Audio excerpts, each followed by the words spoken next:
The humidity in the Mekong Delta does not just sit on the skin, it occupies the lungs. It is a physical weight, a heavy, wet blanket that smells of rotting vegetation, brackish water, and ancient mud. In the deep hours of the night, around 200 hours, the silence of the mangroves is a deception. The jungle is never truly quiet. It clicks, hums, and rustles with the biological machinery of a million insects and reptiles. But for the men crouching in the wooden hull of a sampan, drifting silently down a narrow canal in the Kamau Peninsula, the biological noise is a comfort. It masks the sound of their paddles, it signifies life, and more importantly, the absence of the mechanical predators that hunt the waterways. It is late 1965. The men in the sampan are veterans of a logistical war that has been running for decades.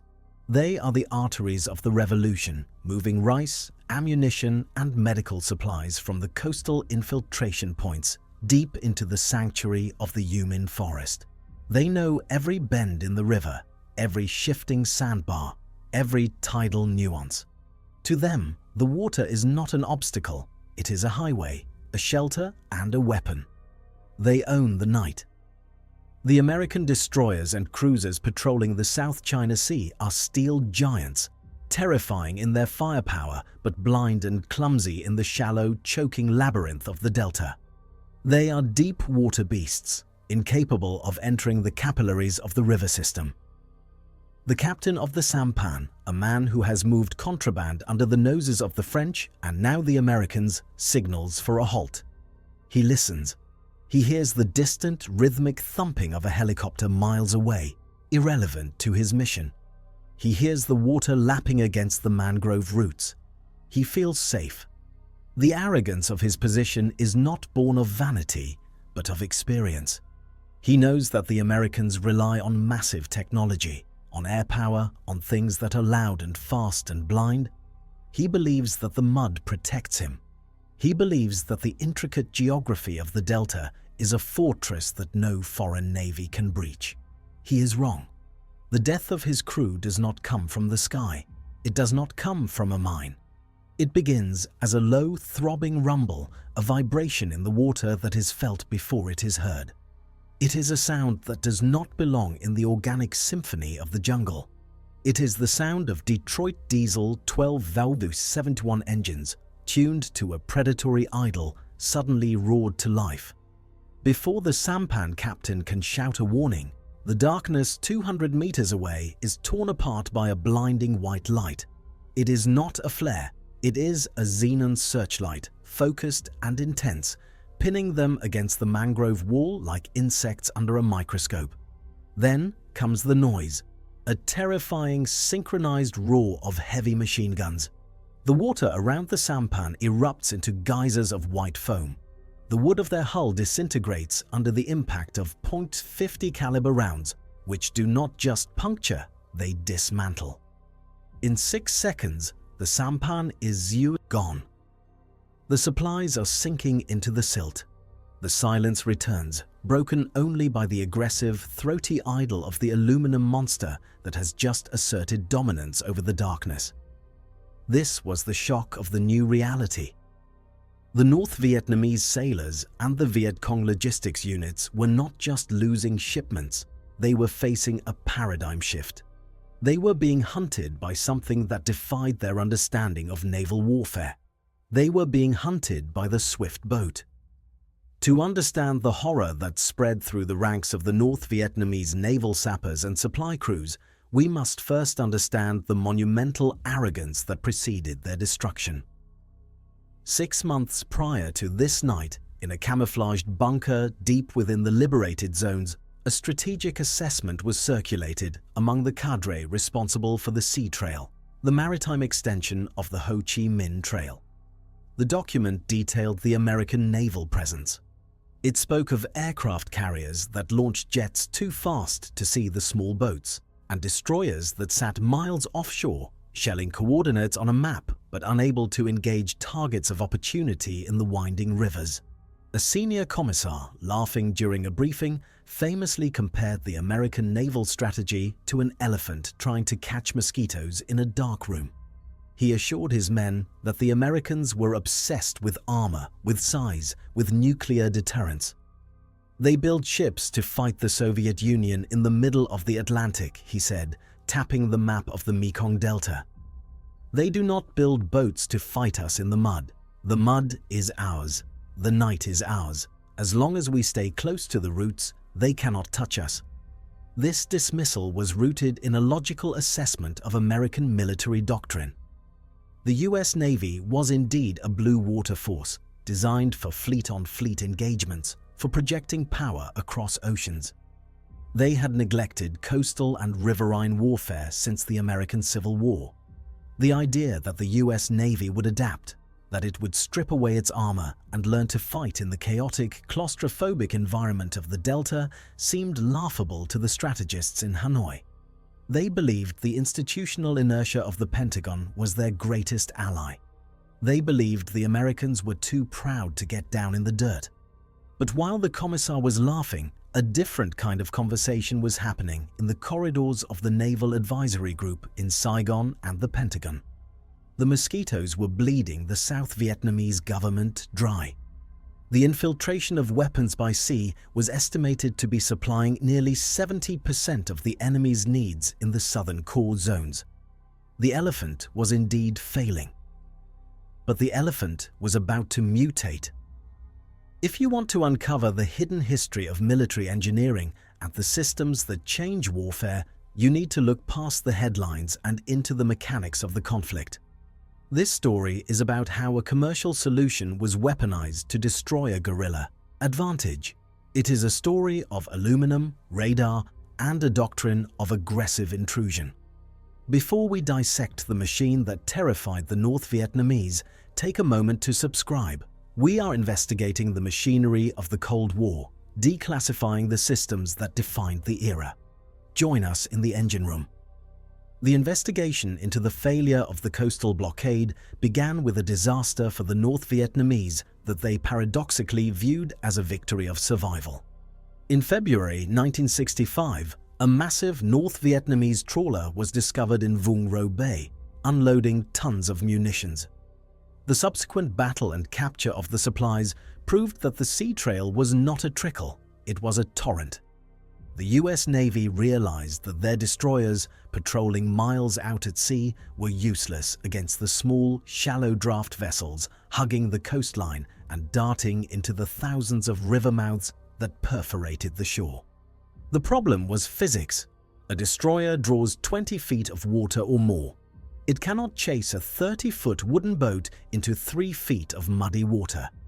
The US Navy needed a vessel that could match the enemy's maneuverability, but exceed their firepower. They didn't have years to design a new warship.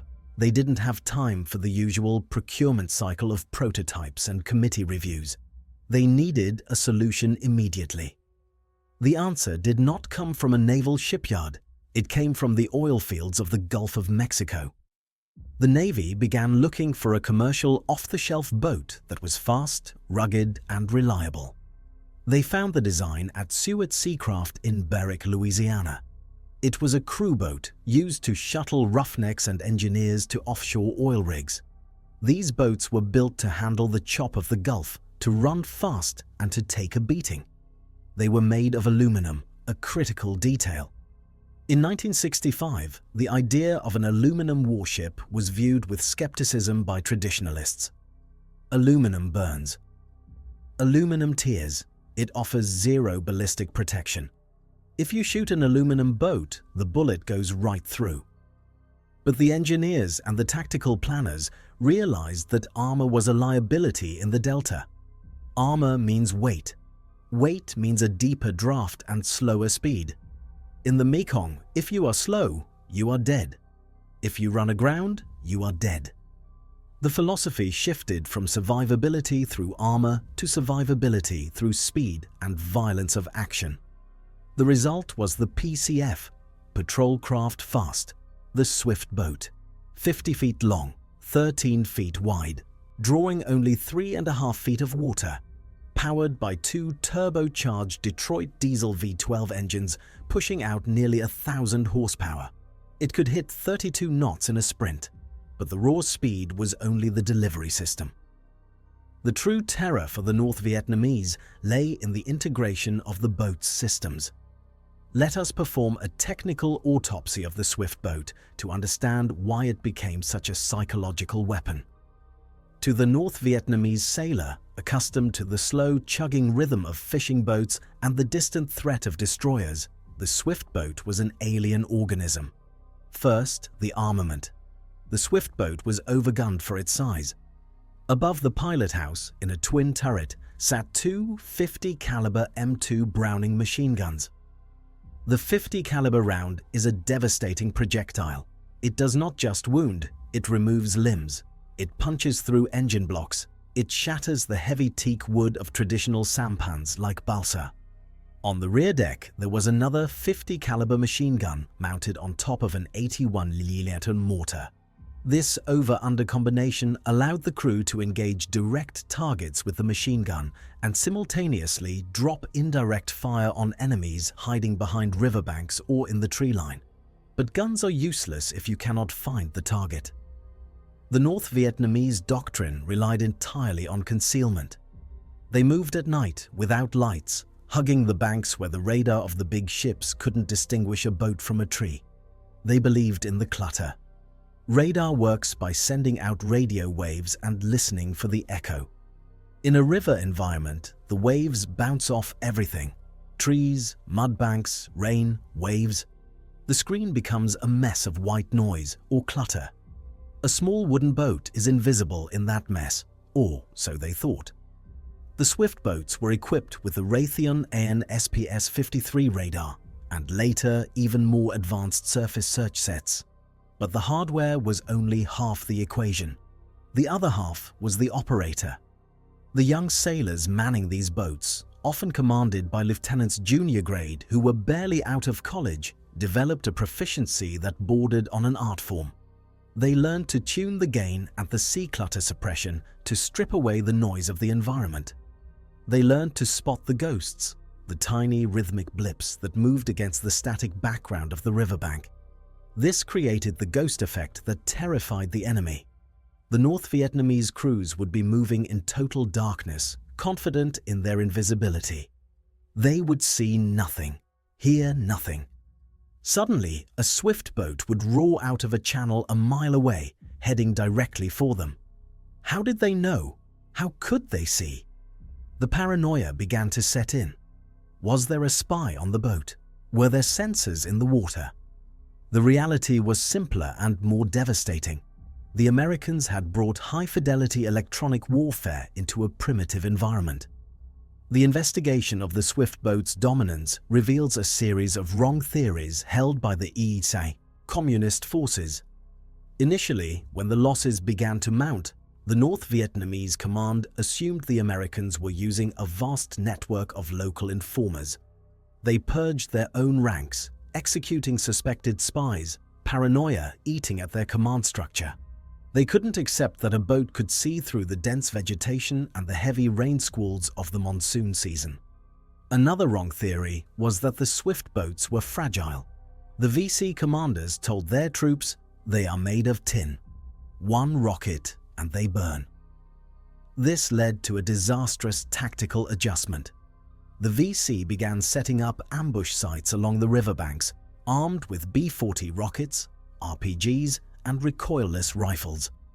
The plan was to lure the boats into narrow channels and blast them at point-blank range. This brings us to the second act of the conflict, the clash of doctrines. The North Vietnamese assumed the Americans would fight like a traditional navy, cautious, risk-averse, staying in the center of the river. They expected the Swift boats to patrol passively, waiting to be attacked. They did not account for the brown water navy culture. The crews of the Swift boats were a different breed. They wore berets, grew non-regulation mustaches, and operated with a level of autonomy that was unheard of in the big navy. They were closer in spirit to corsairs or fighter pilots than to battleship sailors. When the VC opened fire from the banks, The swift boat doctrine was not to retreat. It was to turn into the ambush. Imagine the shock of a VC gunner hiding in the reeds. He fires a rocket at a passing boat. He expects the boat to veer away, to flee to safety. Instead, the boat pivots instantly, the engines roar to maximum RPM, and the aluminum prow charges directly at his position. The twin .50 calibers open up, chewing through the vegetation, the mud, and the gunner. The mortar on the rear deck begins dropping illumination rounds and high explosives directly onto the ambush site. The predator does not run, it attacks the source of the pain. This aggressive tactic was formalized under the command of Admiral Elmo Zumwalt, who took over naval forces in Vietnam in 1968. Zumwalt was a systemic thinker. He understood that you couldn't win by just patrolling, you had to disrupt the enemy's logistics at the source. He launched Operation Sea Lords, Southeast Asia Lake, Ocean, River, and Delta strategy. The swift boats stopped just patrolling the coast and started driving deep into the rivers, into the canals, into the heart of the enemy's sanctuary. The psychological impact of this cannot be overstated. For 20 years, the deep delta had been a safe zone for the Viet Cong. It was their rear area. They had hospitals, training camps, and weapons factories hidden in the mangroves. Suddenly, at any hour of the day or night, a patrol of swift boats could appear. The sanctuary was gone. The front line was everywhere. Let's look at the technical autopsy of a specific engagement to illustrate the total dominance of the system. It is 1969 in the Kua Lon River. A convoy of North Vietnamese supply boats is attempting to cross a wide estuary. They have timed their movement with the moonless sky. They have spotters on the banks. They are confident. A pair of swift boats, PCF-45 and PCF-94, are patrolling 5 miles away. They are running dark, lights out, radar on. The radar operator on PCF-45 notices 2 faint contacts moving perpendicular to the current. They are small, barely registering above the background noise of the waves, but they are moving together. Nature doesn't move in formation. The officer in charge, OIC, makes a decision. He doesn't radio for air support. He doesn't fire a warning shot. He signals the second boat to flank. They cut their engines to idle, drifting with the tide, closing the distance silently. This is the stalking phase, a tactic the North Vietnamese did not believe the Americans were capable of. They thought the Americans were loud and impatient. When the range closes to 300 yards, the trap is sprung. The swift boats throttle up. The sudden noise is the first warning the convoy receives. The searchlights snap on. The psychological shock is immediate. The North Vietnamese crews are blinded. Before they can even reach for their AK-47s, the .50 calibers are firing. The ballistics of the engagement are horrifyingly one-sided. The wooden boats offer no cover. The rounds pass through the first boat and strike the second. The fuel drums on the supply boats ignite. The river is lit by burning diesel. The swift boats circle the wreckage, their gunners suppressing any return fire from the banks. In 3 minutes, the convoy is destroyed. The swift boats vanish back into the darkness. The North Vietnamese survivors, if there are any, are left with a terrifying realization. There is no safe time. There is no safe water. The enemy is not just present. The enemy is omniscient. This brings us to the 2 key variables that explain the swift boat's dominance. It was not just the boat itself, it was the synthesis of VAZAZ, sensor integration, and FAZAR, aggressive mobility. Variable 1, sensor integration. The US Navy took advanced radar technology, miniaturized it, and put it in the hands of junior officers who were given the freedom to experiment. They learned to read the river electronically. They denied the enemy the cover of darkness. The North Vietnamese lost their greatest tactical advantage, invisibility, without understanding how it had happened. They were fighting a ghost that could see in the dark. Variable 2, aggressive mobility. The decision to strip armor for speed and to authorize offensive patrolling changed the geometry of the war. The swift boat could go where the enemy lived.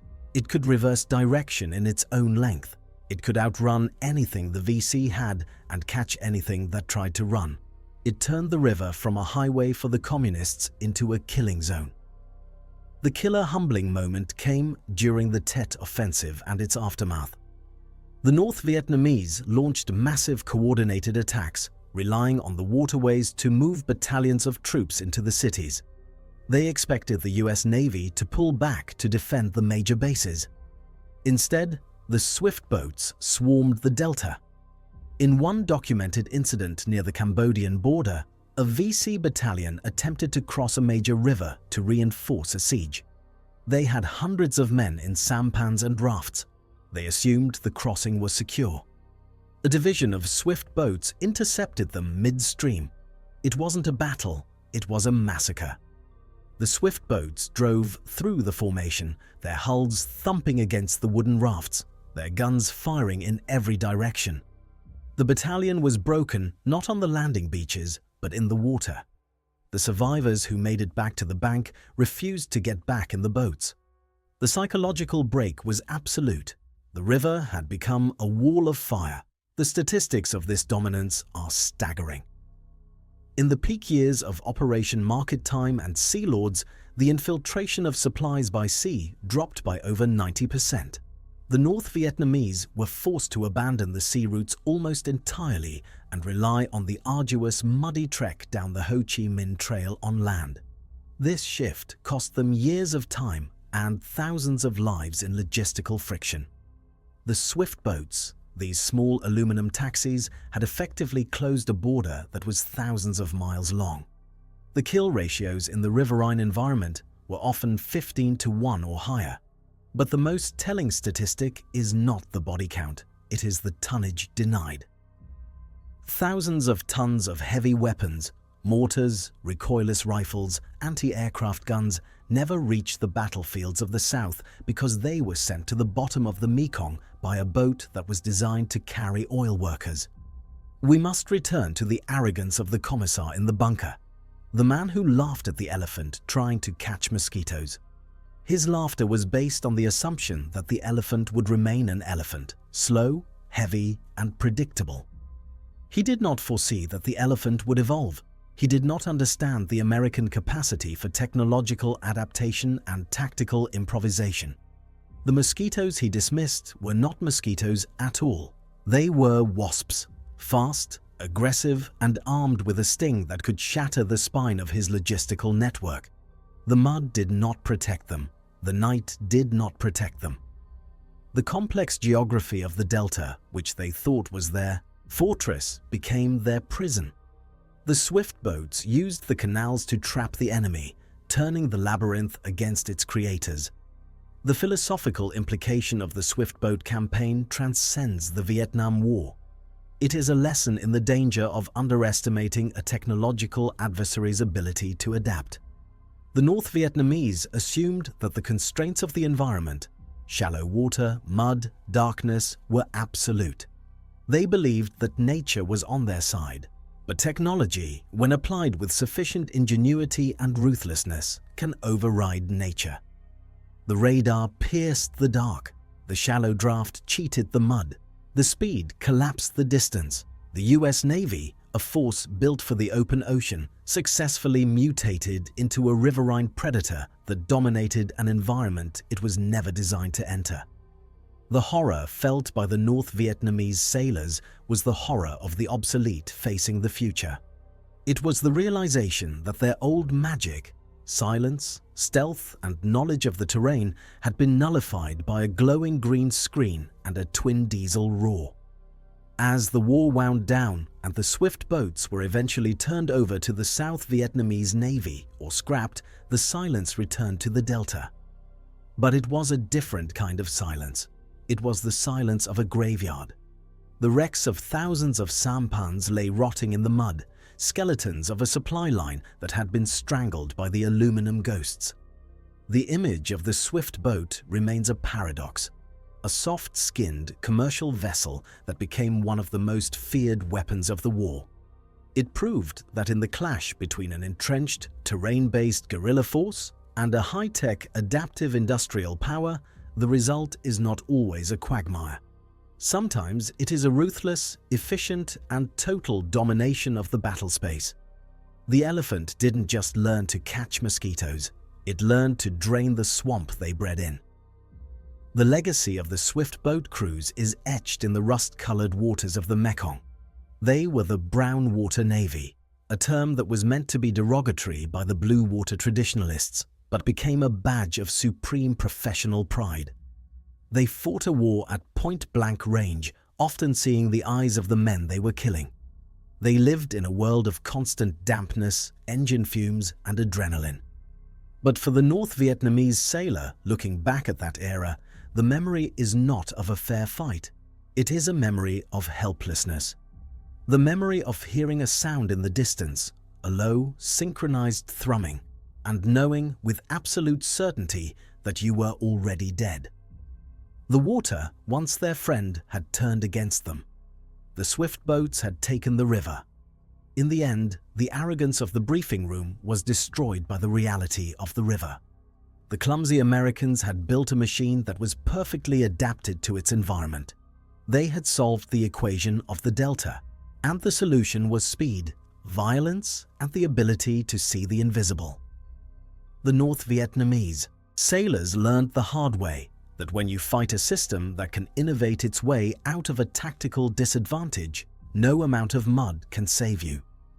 The swift boat stands as a testament to the lethality of adaptation. It serves as a warning to any force that believes it is safe within its own terrain. There is no sanctuary when the enemy can rewrite the rules of physics and doctrine to hunt you down.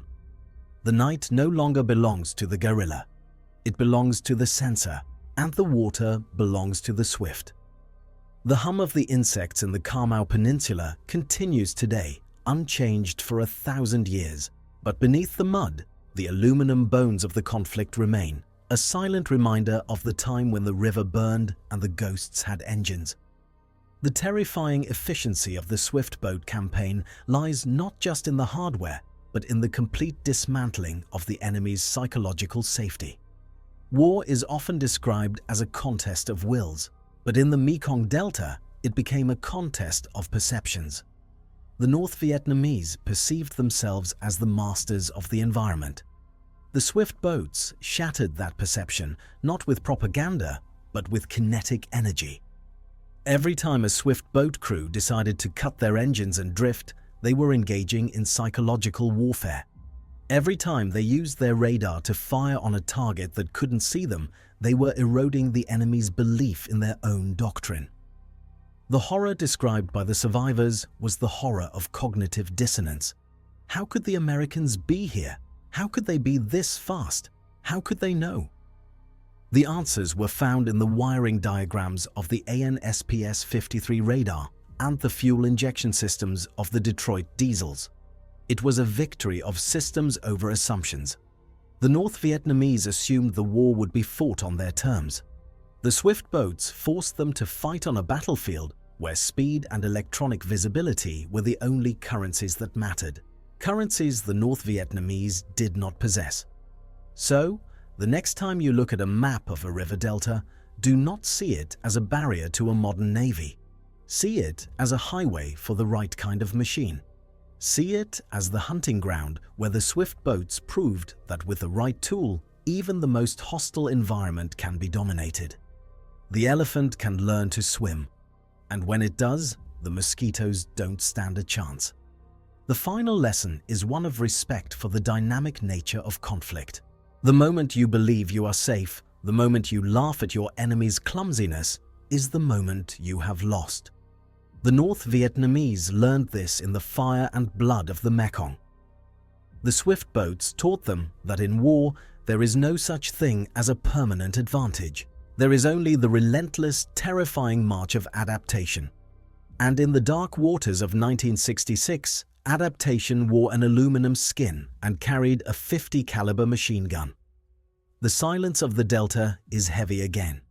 But for those who know the history, the wind through the mangroves still carries the phantom roar of the Detroit diesels, the sound of the system that broke the river. To understand the depth of this dominance, we have to look closer at the daily reality of the Sea Lords. The sailors on these boats lived a life that was fundamentally different from their counterparts on the destroyers. A destroyer is a city at sea. It has air conditioning, laundry services, a mess hall with hot food. A swift boat is a capsule. The crew of 6 men lived in a space the size of a walk-in closet. They slept on bunks that were practically on top of the ammunition lockers. They ate sea rations cold because lighting a stove could give away their position. This physical intimacy created a crew cohesion that was unbreakable. They moved as a single organism. The boatswain's mate on the wheel knew exactly what the gunner in the tub needed without a word being spoken. The engine man knew the temperaments of the diesels by the vibration in the deck plates. This human software was just as important as the aluminum hardware.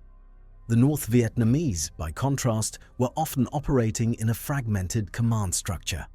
A supply boat captain might not have direct communication with the local VC district commander. They relied on scheduled rendezvous points and pre-arranged signals. Flashlights, colored flags, dead drops. The swift boats disrupted these fragile connections. By patrolling the rendezvous points, by intercepting the signals, they introduced chaos into the communist logistics network. Chaos is the enemy of logistics. If a supply boat doesn't show up, the unit waiting for the ammo doesn't just wait, they have to move. If they move, they expose themselves. If they expose themselves, the swift boats find them. It was a cascading failure initiated by the presence of the patrol craft.